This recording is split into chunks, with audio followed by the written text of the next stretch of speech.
too long. We are the children of Israel. We are Bani Israel. That's right. We are the biblical Israelites.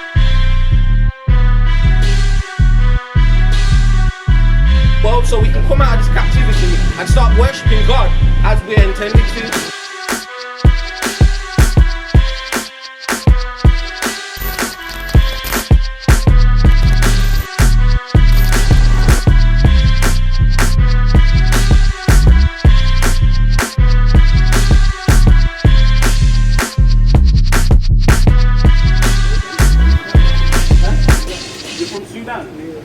Yeah, from Sudan.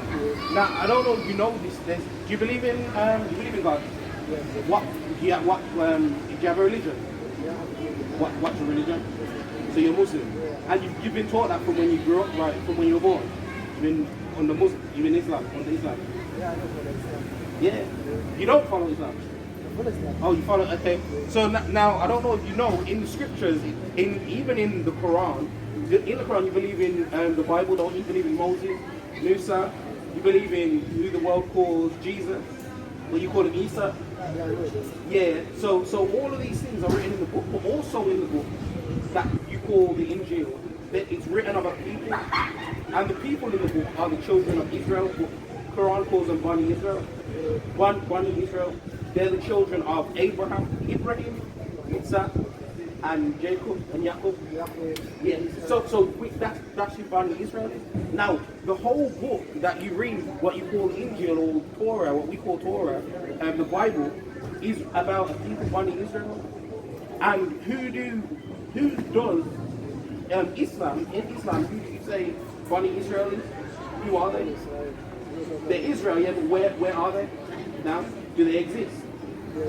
So where are they?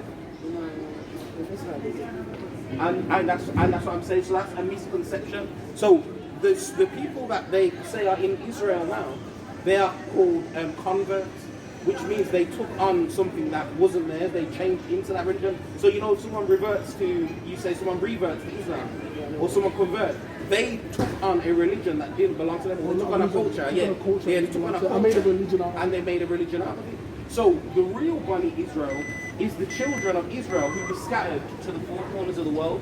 So the so-called black, Hispanic, and Native Americans, you'll find them scattered all over the world, even in Sudan.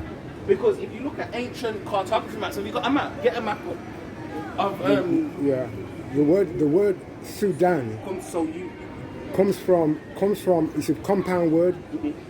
It's so is the land, and Judean is Judah. So what happened is the Israelites, the Judites, fled into Africa, and they inhabited that part of Africa, and it was called Sudan, and then they shortened it to Sudan. That's why it's Sudan today. But the people that was habiting that land from about 400. Yeah, those were Israelites.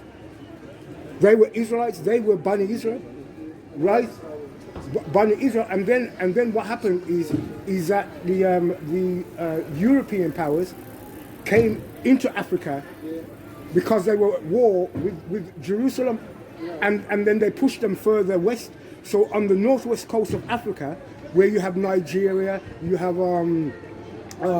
Yoruba, you have Congo, you have Benin, right? And you have all those people, right? All those people, right? 90% of them are Israelites. They just don't know because they've been exiled from their land and they've discontinued from their culture, right? But even if you go and you look at their culture, even today, they still have remnants of their culture, right? Which is coming from Torah.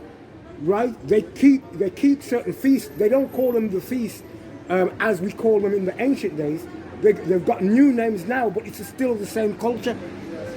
It's the same culture. So when Muhammad, right, who is the prophet of Islam, when he got the understanding of the Creator, he got it from Israelites.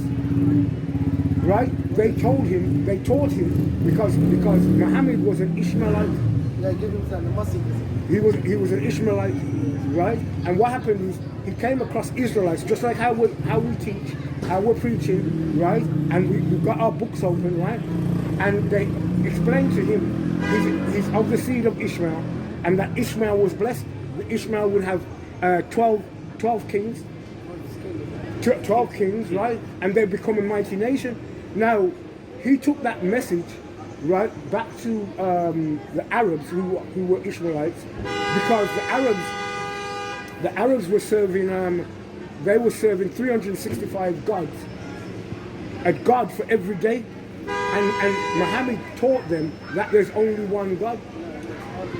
There's only one God. Now, what happened is that over a period of time, Muhammad believed that he superseded the Israelites. So what Muhammad said was he was the last prophet. He was the last man that the Creator came and spoke to, right? Because that's what Islam teaches, right?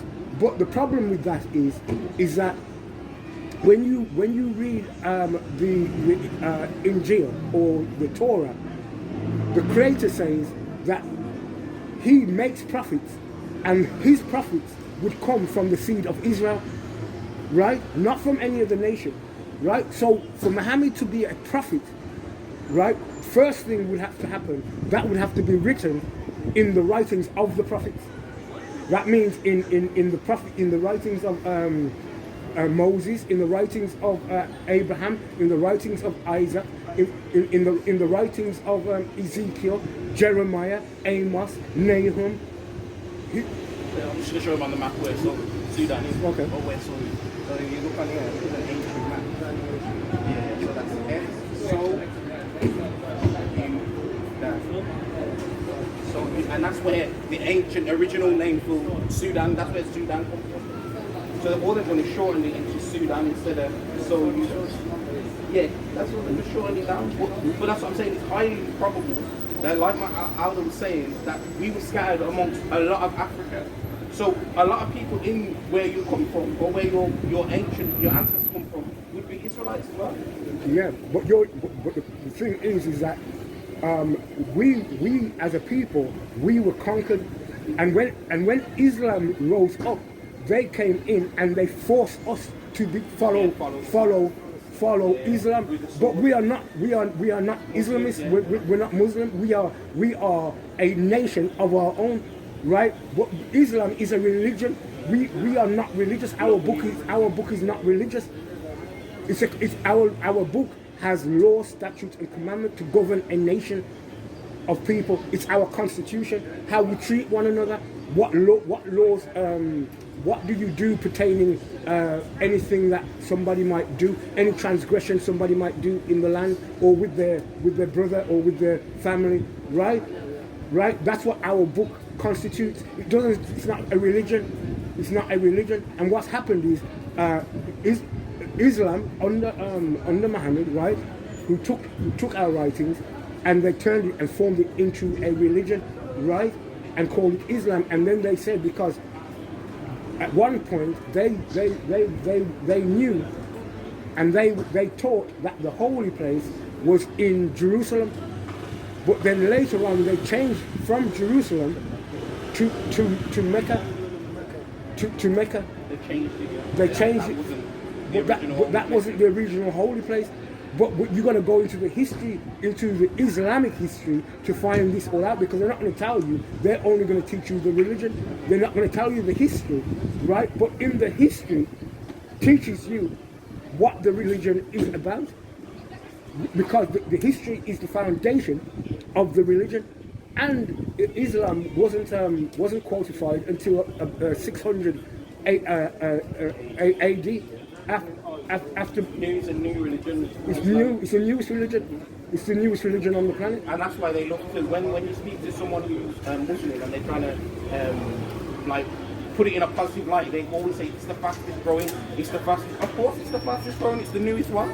So anything in the start of its growth period is gonna grow quickly, and then when it hits its pinnacle, when it hits its prime, then it starts to slow Plateau, down. yeah, hits a plateau. Hits a plateau. But Islam's new, and you understand that everything Muhammad learned, he learned from the Israelites, down to, you know, in Islam, they pray 5 times a day. In our scriptures, we were told to pray, but we're told to pray the 3 major times we're meant to pray, but we're meant to pray constantly anyway. But what happened was, there was an altercation, wasn't there? Muhammad was following what the Israelites taught him, and then they came to a point where he didn't agree with something, or he wasn't going to go along with something. No, he said that he was the last prophet. He said that the angel Gabriel came down and spoke to him in a cave, and that the angel Gabriel told him he was the last prophet and that the Israelites had to follow him. And the Israelites said no, because that's not in our writings.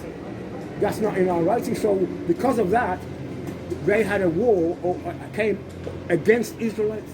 And then when we fell as a people, then they came into Africa, where we fled to, right? And they forced us by knife, right, by the force of the weapon, to convert to Islam or die, or be taken into captivity.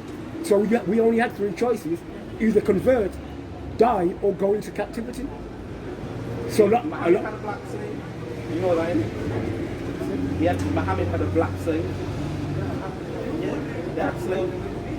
And even in the Quran it says that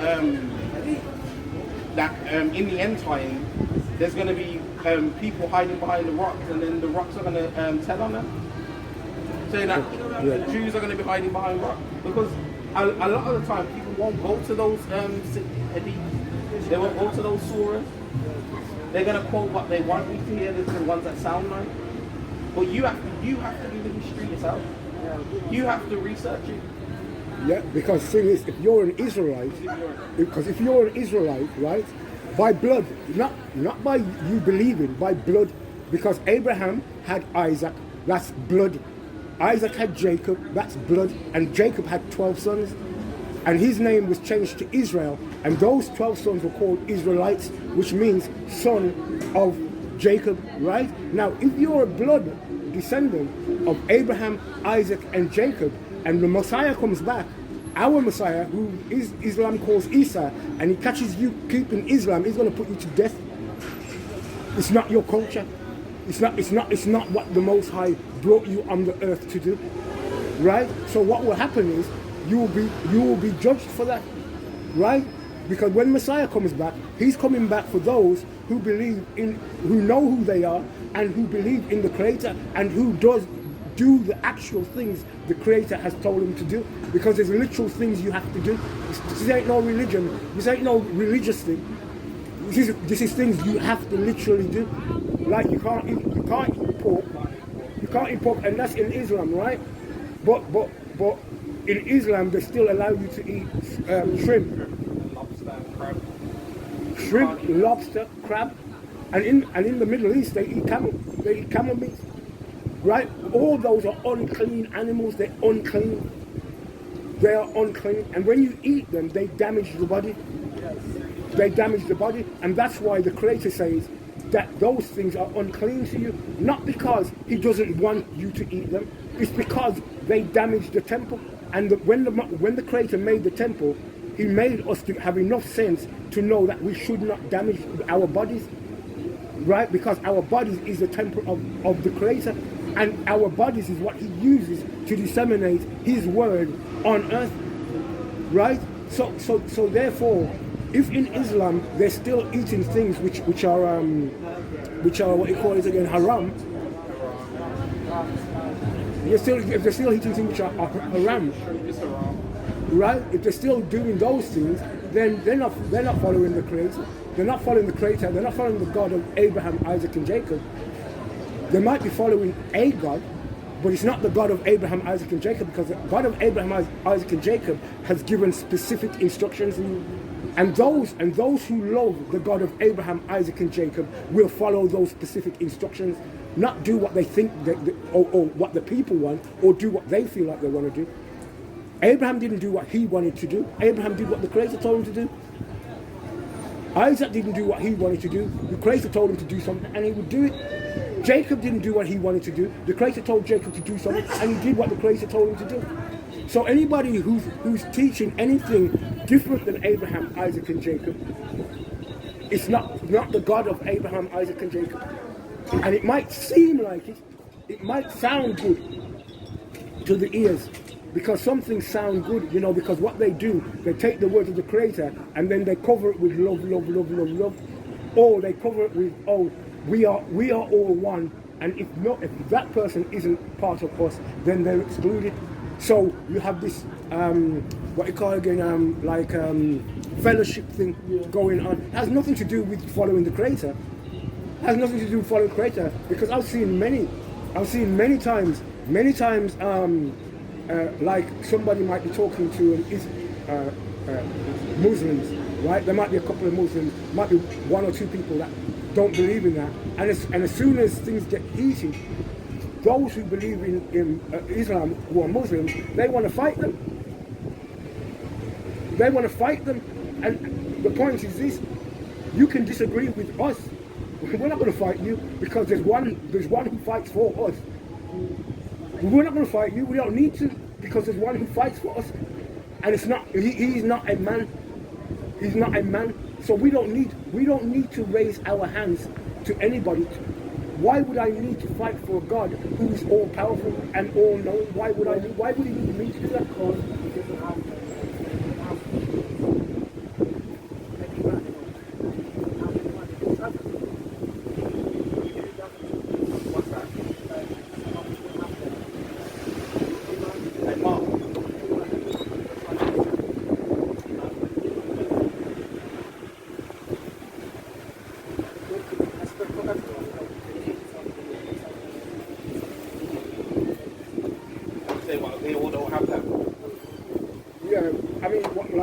Salman Rushdie wrote the book, the Satanic Verses. He ran put a fatwa on it. And then there was just a guy the other day who just got tried for stabbing Salman Rushdie, right? So because he said he came up against Islam. My problem is this: why would the Creator need him? The Creator is all powerful. The Creator don't need a man to do his work. Our Creator says, "Wait upon me until I rise up to the prey." Our Creator, the God of Abraham, Isaac, and Jacob, says, "Vengeance is mine, saith the Lord, I will repay." That's what the Creator of Abraham, Isaac, and Jacob says. And plus, because they claim they believe in that same God, what do you call him? What's God's name? You say Allah. Well, what does Allah mean? It just means God. But the word God isn't a name. Say you have a father or a brother. This is my brother. That's a title. He's my brother, but he has a name. God is a title. God means power.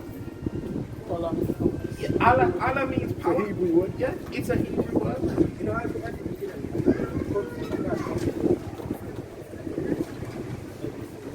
yeah, because I've heard they've said that he's got 99 names, but he doesn't. They're just different titles. Because if you claim you believe in the God of Ibrahim, Yitzhak, and Yaakov, if you say you believe in that God, he has a name, and it's written, and it's written in. Right, because my name is Luke, right? That's my literal name, right? Now, there's also, I can be a father. That's my dad. And I can also be a brother. I can also be an uncle, yeah. Right? I can also be friendly. A friend. Right? I can also be kind. Mm-hmm. I can also, you can have many titles, but you can only have one name. You can only have one name, and he's told the Israelites his name, what his actual literal name is. He has a name, and his name is Yahweh. Yeah, it's there. Yeah, Yahweh. That's Paleo Hebrew. That's his name, Yahweh. Right? So what I'm trying to make you understand is that I believe most of the Sudanese people, most of them are Israelites. They just don't know. They've been discontinued, right? They've been following Islam. They've been forced to follow Islam, and then it's become nature. It's become their custom. What is the name of Israel? Oh no, that's the name of the Father, Yahweh. That's the Hebrew writing. So that's the name of the Creator. Yeah, that's the name here. Yeah, just to be in blue. Just to be in blue. Yeah. This word means one. So you know how you say, you know, when you come into Islam and you join Islam, you have to say Shahada, correct? Now in your Shahada, you say that you submit to Islam and that you believe God is one. That understanding was taken from Abraham, Isaac and Jacob. From Abraham, that's who Muhammad learned it from, because we have a Shema prayer, or a Shema prayer, which means a prayer that Israel have to listen to. And in our prayer it says, Shema Yashra Yahweh Alayinawa Yahweh. That means, listen, hear Israel, listen, O Israel. Yahweh, our God, Yahweh is one, meaning there's only one God, and that's where Muhammad got the understanding from. So when you say when people say their Shahada, all they're doing is reciting, copying what they've learned from the Torah or from the Injil. Yeah, or from what you call the Injil, it's really the Torah. So that's all it is, and that's what that means. It means God is one. There's only one God, and He's one God. His name is Yahweh. So all that information, like my is high. It's not unlikely. It's highly likely that you'll be a child of Israel. You'd be born in Israel. Well, you'd have to make a choice. You'd have to make a choice. It's either Islam or returning back to your culture. Or your culture. Yeah, and that's a choice nobody can make apart from you. You would have to make that choice. But our job is to give you information. Our job is to preach what we call the gospel, because the gospel, right, is the good news for the house of Israel, that the Creator made a way to return back to Him, right? We have to choose. We have to choose that way, and that way comes through who Islam calls Isa, right? We have to return to Isa and follow the teachings of Isa, and walk in Torah, right? And then when Isa returns, right, then you might have a chance to inherit the blessings of Abraham, Isaac, and Jacob, because there ain't no other nation going to get them blessings. Them blessings were only made to Abraham, Isaac, and Jacob. They weren't made to all nations. They were made to Abraham, Isaac, and Jacob, and their seed, right? So all the nations, whether the Arab nations and Islam, whether they want to claim, oh, they're going to be part of the blessings, whether Christianity wants to say they're going to be part of the blessings, whether whatever religion claims they're going to be part of the blessings, that's not what our writings say. Okay, that's not what our writings, that's not what the prophets of Israel say. The prophets of Israel tell us that we were going to fall away, and that at the end, the Creator, after He's given us a chastisement, then He was going to revive us and bring us back, and then we were going to receive the promises of Abraham, Isaac, and Jacob. That's what our prophets tell us. So if you believe in Moses, that's all Moses taught. Get Deuteronomy 30. Get Deuteronomy 30. So what's your name, brother? Sorry. Barak. Right. Barak. Yeah, Barak. Mubarak. Yeah, Mubarak. Mubarak, right? Okay. So listen to this, right? Because this is Moses. Because if Islam say they believe in Moses, they have to believe in his prophecies. They have to believe in his prophecies. We got it. Somebody got it. Deuteronomy 30. Deuteronomy chapter 30 and verse 1.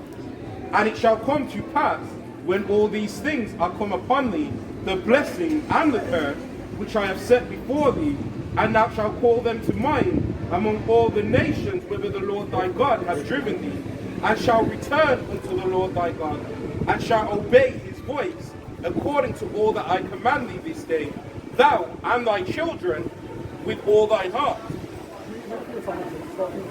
Deuteronomy chapter 30 and verse 1. And it shall come to pass, when all these things are come upon thee, the blessing and the curse. Right, so when all these things are come upon us, right, the blessing and the curse. So when we kept the commandments of God, the blessings were on us. When we didn't keep the commandments of God, the curses were upon us. Right, so read on. The blessing and the curse which I have set before thee, and thou shalt call them to mind among all the nations whither the Lord thy God hath driven thee, Right. and shalt return unto the Lord thy God. So when you remember, you bethink yourselves in your captivity, and you return to the Most High, read on. And shall obey his voice according to all that I command thee this day. Right, and obey him according to all that Moses, because Moses was told to command them, to tell them what to do. Those were the commandments. Right, read on. And you were going to obey all the commandments, read on. All that I command thee this day, thou and thy children,